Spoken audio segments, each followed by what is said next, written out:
दोस्तों, कल्पना करें एक ऐसे समय की जहां पर आपके पास कोई आधुनिक संसाधन या औजार नहीं है और आपका अस्तित्व केवल एक ही साधन पर निर्भर है और वो साधन है पत्थर।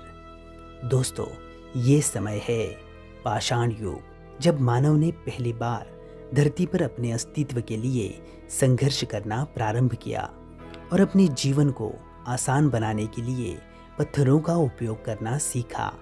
लेकिन उनके पास न तो कोई तकनीक थी और न ही आज की तरह वैज्ञानिक ज्ञान। उनके पास था केवल जीवित रहने का संकल्प और प्रकृति के साथ सामंजस्य बिठाने की अद्भुत क्षमता।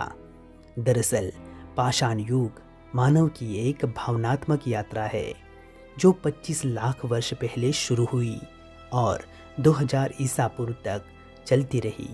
इतने लंबे सफर की ये कहानी आज भी उन प्राचीन गुफाओं, पहाड़ियों और नदी घाटियों में गूंज रही है और अपने पूर्वजों के संघर्ष, उनकी उम्मीदें और उनके सपनों की झलक को बयां कर रही है। तो आओ दोस्तों, आज के इस वीडियो में हम भारत के पाषाण युग की कहानी को जरा विस्तार से समझने की कोशिश करते हैं।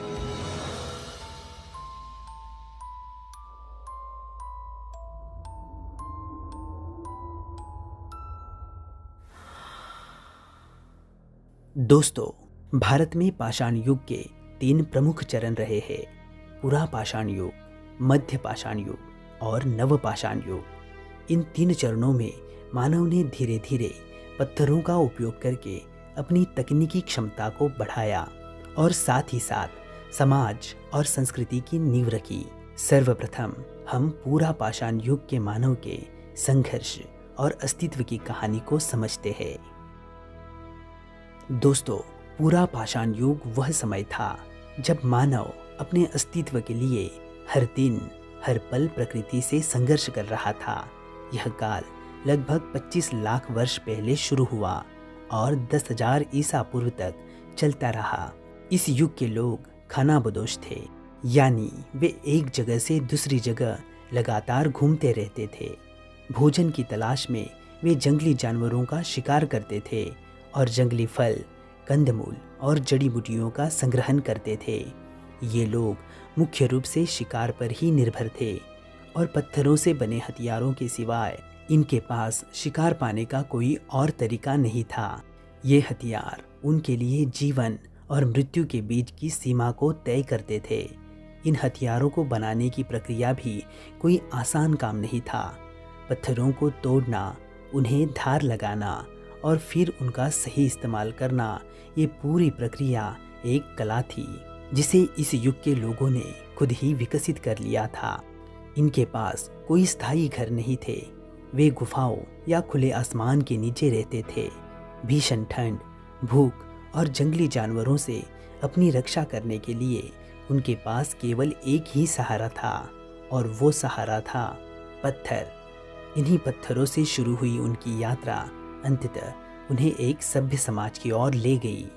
भारत में मध्य प्रदेश की भीमबेटका की गुफाएं पुरा पाषाण युग के मानव जीवन का एक अद्भुत उदाहरण है। यहाँ की गुफाओं में मिले शैल चित्र इस बात का प्रमाण है कि संघर्ष और अस्तित्व की इस यात्रा में मानव ने उसी दौर में कला की शुरुआत भी कर ली थी। इन चित्रों में शिकार के दृश्य, जानवरों की आकृतियाँ और जीवन की अन्य झलकियाँ उकेरी गई है। इन चित्रों को देखकर ऐसा लगता है कि जैसे हमारे पूर्वज अपने संघर्ष और भावनाओं को इन पत्थरों पर दर्ज कर रहे थे, ताकि आने वाली पीढ़ियाँ उनके संघर्ष में जीवन की गाथा को समझ सके। मध्य पाषाण युग, ये पूरा पाषाण युग और नव पाषाण युग के बीच का संक्रमण काल था। यह लगभग 10,000 ईसा पूर्व से लेकर 6,000 ईसा पूर्व के बीच का समय माना जाता है। इस समय तक मानव ने पत्थरों से औजार बनाना और उनका उपयोग करना अच्छी तरह से सीख लिया था। इसी के साथ ही उन्होंने मछली पकड़ने और छोटे छोटे जानवरों को पालने की शुरुआत भी कर ली थी।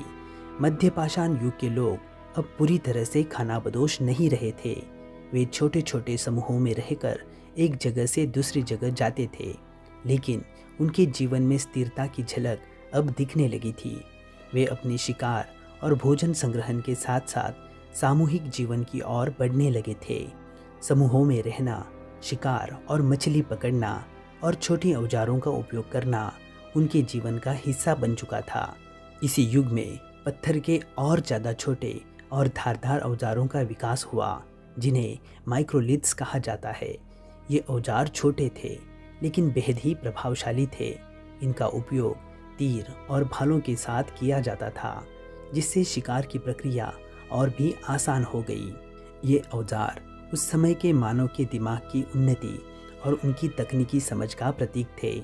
भीमबेटका की गुफाओं में इस समय के भी कई शैल चित्र मिले हैं। इन चित्रों में शिकार के अलावा नृत्य, युद्ध और सामाजिक जीवन के अन्य पहलुओं का भी चित्रण किया गया है। इन चित्रों में रंगों का उपयोग भी देखा गया है, जो इस बात का संकेत देता है कि इस समय के लोग कला के प्रति जागरूक थे और अपने जीवन के हर पहलू को उकेरना चाहते थे। नवपाषाण युग वह काल था जब मानव ने खेती की खोज की और अपने जीवन को स्थायी रूप से बसाने की शुरुआत की। यह काल लगभग 6000 ईसा पूर्व से लेकर 2000 ईसा पूर्व तक माना जाता है। नवपाषाण युग का आगमन मानव जीवन में एक बड़ा मोड़ था, जब खानाबदोश जीवन शैली को छोड़कर लोग स्थायी रूप से बसने लगे। इसी युग में लोगों ने स्थायी घर बनाना शुरू कर दिया। वे मिट्टी और पत्थरों से बने घरों में रहने लगे। वे अब जंगली फल और सब्जियों के संग्रहण के बजाय अनाज की खेती करने लगे। गेहूं, जौ और चावल जैसी फसलों की खेती नवपाषाण युग में शुरू हुई। इसके अलावा वे पशुपालन भी करने लगे। इस युग में पत्थर से बने औजार अधिक धारदार और चिकने हो गए। लोग अब खेती के लिए हल और अन्य औजार बनाने लगे थे। चक्की का आविष्कार भी इसी युग में हुआ, जिससे अनाज को पीसकर आटा बनाया जाता था। इसके अलावा मिट्टी के बर्तन बनाने की तकनीक भी इसी समय विकसित हुई, जो भोजन को संग्रहित करने और पकाने में काम आते थे। आज के बलूचिस्तान में स्थित मेहरगढ़ नवपाषाण युग का एक महत्वपूर्ण स्थल है। यहाँ की खुदाई में कृषि, पशुपालन और औजार निर्माण के कई अवशेष मिले हैं। इसी के साथ कश्मीर में स्थित बुर्ज होम भी नवपाषाण युग का एक अन्य महत्वपूर्ण स्थल है। यहाँ के लोग गड्ढे खोदकर उनमें घर बनाते थे। इन घरों को गड्ढे वाले घर कहा जाता था। यह नवपाषाण युग के लोगों की वास्तुकला की समझ और उनके निर्माण कौशल्य का एक उत्कृष्ट उदाहरण है।